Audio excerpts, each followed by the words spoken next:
จะมาแบบเดียวกันจะต่อสายมาเขมรรวมมือกับอเมริกาเวียดนามรวมมือกับอเมริกาลาวรวมมือกับอเมริกาเพื่อปิดล้อมจีน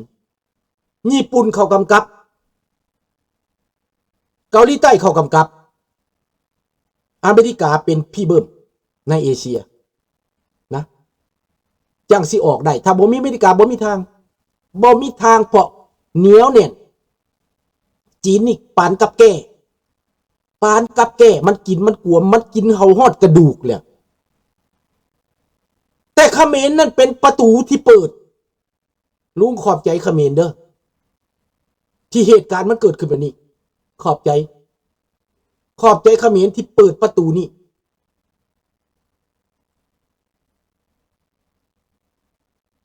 ต้องเป็นประชาธิปไตยแน่นอนทัพทีมคนลาวน่ะนะมันสิต้นบัดลามักแตงสร้างหน่วยป่าย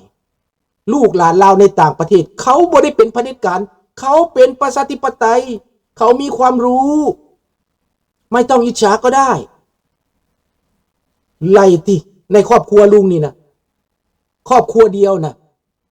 เป็นนักวิชาการเป็นเชี่ยวชาญเป็นนักบริหารนักปกครองเต็มอยู่ในบ้านลุงเลย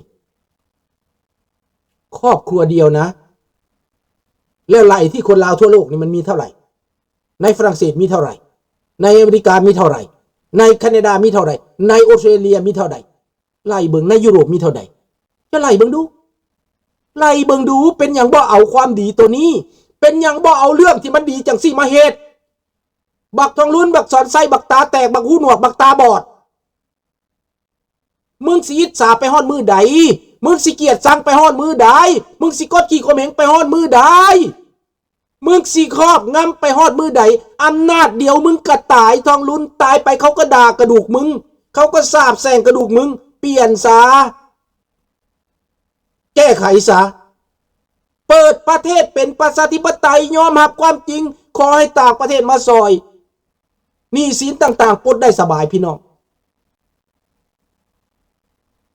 ปลดได้สบาย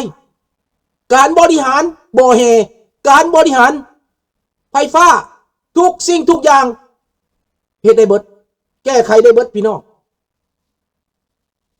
ดังประเทศที่เขาเคยถูกเคยยากมาก่อนดังยุโรป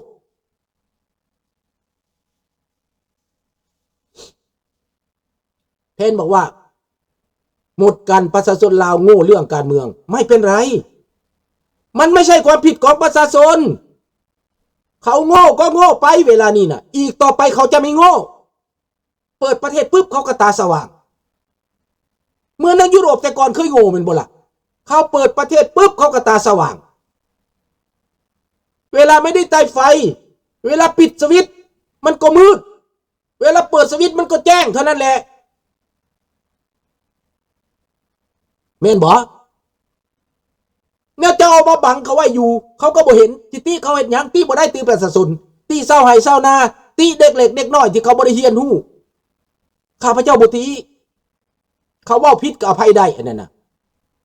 เขาเข้าใจผิดก็อภัยได้เพราะว่าเขาบ่ฮู้จักคือว่าเขาบ่ฮู้จักข้าพเจ้าเคยประสบการณ์มาเรื่องนี้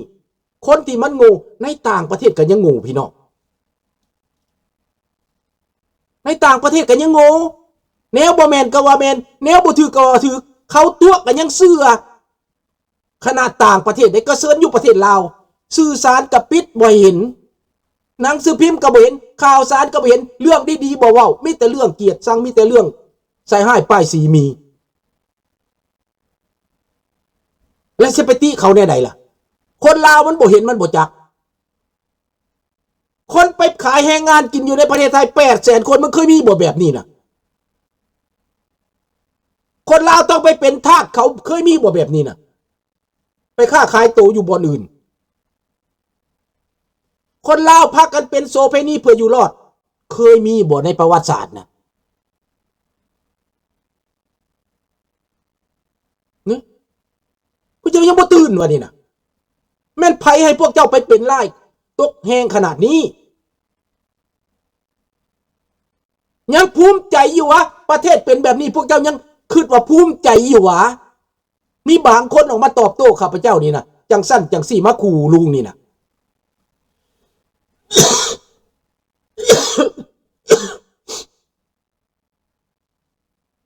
เขาบ่รู้จักหยังดอกพวกเขาถูกปิดบัง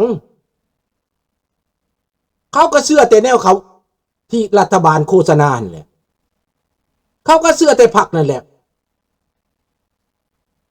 เวลาเอาการหุขั้นห่มออกแล้วนะก็จะเห็นตะเว้นได้เวลาเอาผ้าปกคลุมหัวออกแล้วมันเห็นตะเว้นได้เพราะนั้นคนลาวน่ะสิว่าเขาโง่กะแมนสิว่าเขาบ่โง่กะแมนเขาถูกปิดบังเขาถูกโฆษณาส่วนเสือเขาถูกหลอกลวงดังนั้นลูกหลานในอเมริกากลับมาอย่างภาคภูมิใจอย่างมีเกียรติอเมริกาเขาสิใส่ไผเขาก็ใส่อเมริกาหัวดำทุกมื้อนี้เขาให้มวนลูกเดียวแมนทุกกระมวลต้องกินต้องเต้นต้องดิ้นต้องดอง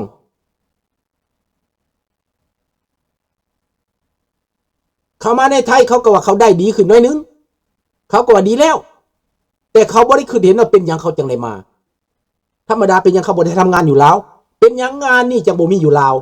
เป็นอย่างห้านขายเฟอจังบ่ได้เฮ็ดอยู่ลาวเขาจังบ่ได้ดินกับต่อแผ่นกันเป็นอย่างคือแตกต่างกันหลายแท้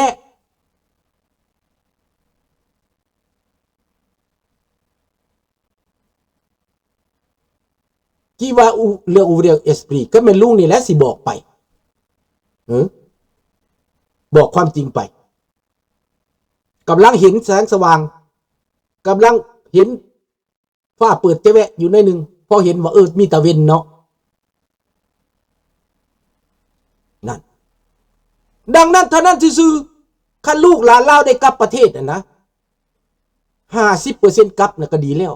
พวกบำนาญได้เมื่ออยู่เมืองลาวแบบสบายบ่ต้องไปกวนเขาให้เขามาใส่จ่ายเงินถ้าลูกเมื่ออยู่เมืองลาวน่ะพวกเจ้า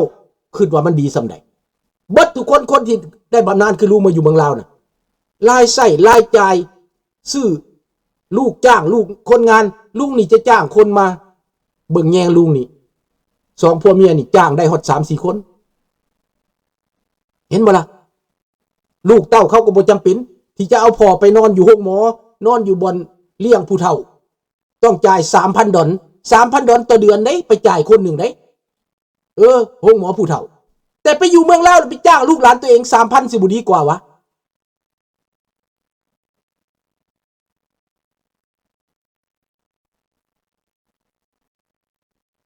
นี่ดังนั้นต้องเปลี่ยนประเทศ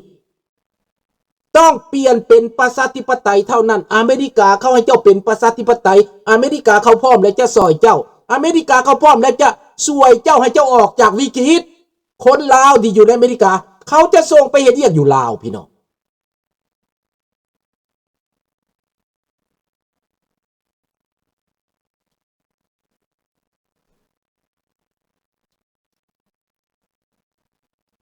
ตะเวนยังบ่ขึ้นลุงแมนอาทิแมนมันกำลังขึ้นมั้งลาวเวลานี้ประชาชนไม่มีความ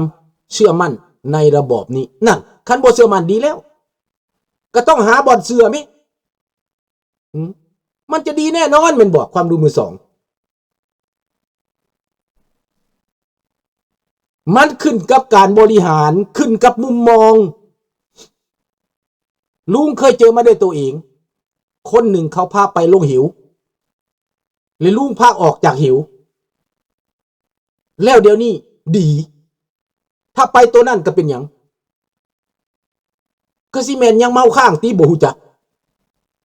พอกินกระท่อมหลายกินยาอียาบ้าหลายติคนลาวเริ่มเห็นแสงริบหรี่แล้วลุงดีแล้วดีกว่าบ่ตื่นดีกว่าบ่ศึกษาดีกว่าบ่ฮู้คันเว้าแล้วอย่าเครียดอย่าว่าดูถูกบ่แม่นเป็นเวรเป็นกรรมที่เขาครอบงำระบอบอันนี้มันครอบงำเขาเบื่อเมาอันนี้แหละเบื่อเมาน่ะปิดหูบังตาให้เจ้าบ่เห็นหุงให้เจ้าเป็นหยังแมงเมาให้เจ้าเป็นแมงเมา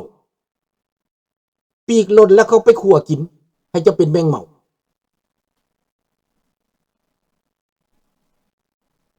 องลุนสอนไซไม่ใช่คนตัดสินใจลุงเขาคนนั่นคือสีจิ้นผิงคันแม่สีจิ้นผิงแห้งคักแล้วพ่อจะทำมาแล้วอเมริกามาแล้วสีจิ้นผิงเขาบ่ย่านดอกอเมริกาบ่ย่านถ้ามันเข้าเขมรแล้วมันต้องเอาลาวแน่นอน1,000%แต่ว่าถ้าจะช่วยรัฐบาลไทยช่วยน้อยหนึ่งนะครับช่วยประเทศลาวช่วยคนลาวให้ได้กลับประเทศให้ได้เป็นการรวมไม้รวมมือลาวกับไทยนั่นจะดีที่สุดพี่น้องถ้าลุงก็ไปเป็นผู้ปรึกษารัฐบาลไปลุงจะให้ลาวกับไทยนี่เป็นพี่น้องกันที่สุดจะให้ทุกสิ่งทุกอย่างที่มันดีขึ้นจะรวมไม้รวมมือจะเฮ็ดทุกสิ่งทุกอย่างคนไทยกับคนลาวนี่ให้เป็นพาร์ทเนอร์ที่ดีที่สุดกรุณานะครับเปิดทางให้คนลาวมีประชาธิปไตยนะครับอย่ากีดกันนะครับอย่าสนับสนุนเผด็จการนะครับเศร้าเถอะไปพอดลำวงนั่นนะเศร้าเถอะไปพอดลำวงกับเผด็จการและเตี้ยลงว่าเป็นความสุขว่าเป็นการทูตแบบนี้มันน่ารังเกียจครับน่ารังเกียจมากครับอย่าไปฟ้อนลำวงนะผมเจ็บใจนะเห็นทีไรเห็นลำวงสารวันเตี้ยลงนี่นะผมรับไม่ได้ท่านครับท่านนายกพอเถอะอย่าไปฟ้อนลำวงเถอะครับไม่ดีดูไม่ดีครับสอนใจพระอาวงสารวันมานี่นะไม่ดีพอเถอะนายกคนไหนก็พอเถอะการทูตแบบนี้มันไม่โปร่งใสมันไม่สนุกนะครับมันเห็นแล้วมันปวดใจนะครับ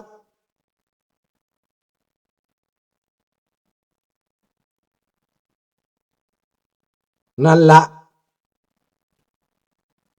คนลาวนอกก็อยากกลับอยู่เขาอยากกลับบ่แม่นเขาบ่อยากกลับแต่เขาอยากกลับถ้าอเมริกาเข้าเขมร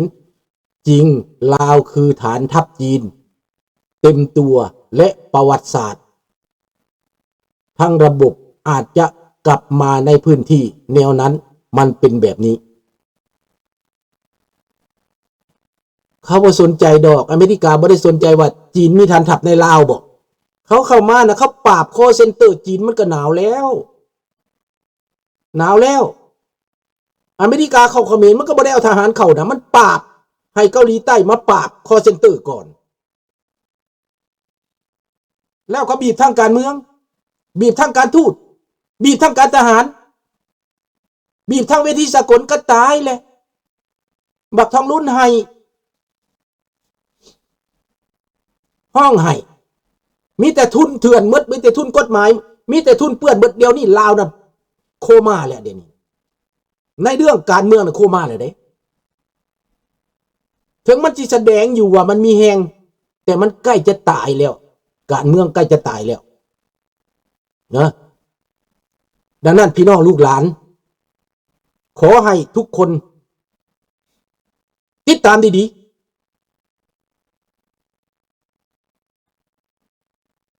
มีทุกด้านนั่นแหละเขาปิดสวิตช์การเงินลาวเขากดดันมหาอำนาจเขากดดันจีนให้ถอยบ่ถอยเขาก็บีบคือเขาเฮ็ดนั่นแหละสบายดีสอนเขาเฮ็ดเขมรได้ซะเขายึดเงินเขมรได้ซะจีนซอยยังได้แหละและหุ้นมันนี่จับบักคงเจิ้นนี่นะไปให้อเมริกาแล้วเจ้าสิว่าจังไดล่ะค่อยมีสว่างขึ้นมาสักพักหนึ่งก็บอกให้ลูกหลานได้เห็นแล้วว่าคนต่างประเทศคนลาวต่างประเทศเขาไม่ได้โง่นะคนที่โง่นั่นหมายความว่าคนอยากกลับบ้านคนอยากมีผลประโยชน์คนเฒ่าคนแก่คนไม่รู้การเมืองแต่คนที่มีการศึกษารู้การเมืองเขาไม่กลับครับเขาไม่ไปส้นปีกพวกเผด็จการครับอีก 80% ไม่ได้กลับครับ 20% หมายความว่าคิดถึงบ้านคิดถึงญาติ